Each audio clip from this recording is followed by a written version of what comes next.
So now with such a huge topic, I thought to myself, how do I even introduce the topic and make it accessible? So I thought of a parochial example to start with, something geographically and chronologically close to home. So let's start with the 1960s here in America with the sexual revolution, which led to sexual devolution. But this denoted the deconstruction of God's design for sex.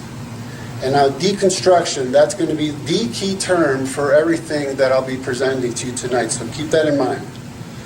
Okay, so deconstruction of sex, deconstruction of the family, deconstruction of marriage. And so this sexual freedom, which led to sexual bondage, was an open door for homosexuality. In turn, homosexuality was an open door for the trans movement, which is a much more complex issue. For example, there's transgender and there's transsexual. Okay, so for instance, Bruce Jenner is not a homosexual. He just felt he was a woman in a man's body, so that if he got sexually involved with somebody, it would have to be with a lesbian, with him as a woman. See, it's a lot more complex, that issue. Now, the trans movement, and you'll see on the Time magazine there, it says that it's the next civil rights frontier, by the way. The trans movement was an open door for postgenderism.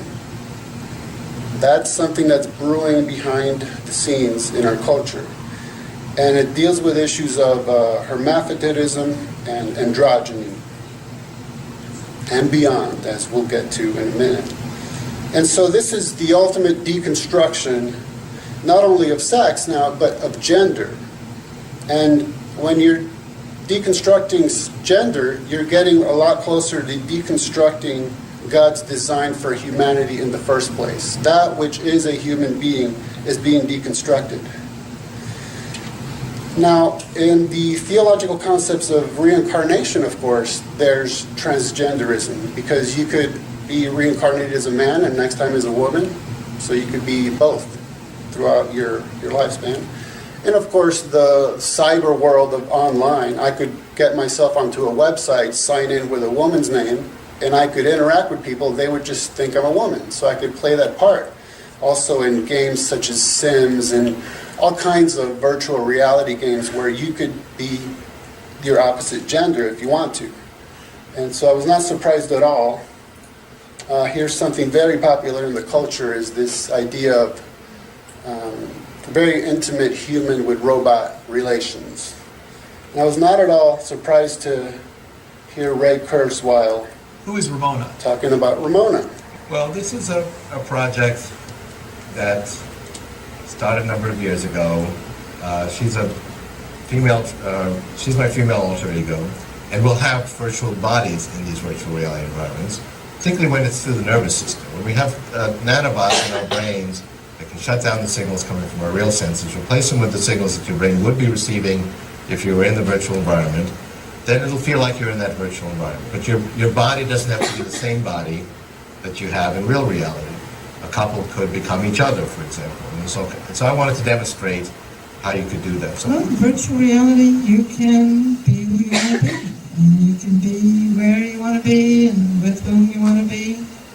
And you can even have been who you want to have been. In virtual reality, you can be someone else. You don't have to be the same boring person all the time. I mean, you all have these personalities inside you that don't quite fit with your bodies in real reality. We will get to movies and TV shows at the conclusion, but notice how these things are just kind of thrown in almost subliminally. For instance, if I go see the movie Religulous by Bill Maher, I know what to expect, okay? I come with a mindset prepared to have my beliefs challenged and how to respond in all of this, right? But if I'm watching a show that's in another context altogether, but they may be in an hour-long movie, maybe they throw in one sentence that's aimed at my worldview, it's very easy to miss if you're not paying attention. He-Wolf, She-Wolf, a study in werewolf transgenderism. 600 pages, volume 1. I do self-defense. I'll go put on my cup. Why are you fixated on this hypothetical transgendered attacker? Time, space, gender. There are no rules anymore. All boundaries are breaking down. And that's it. The rest of those shows didn't have anything to do with that topic. It's just, boom, just little snippets here and there, little subliminal messages.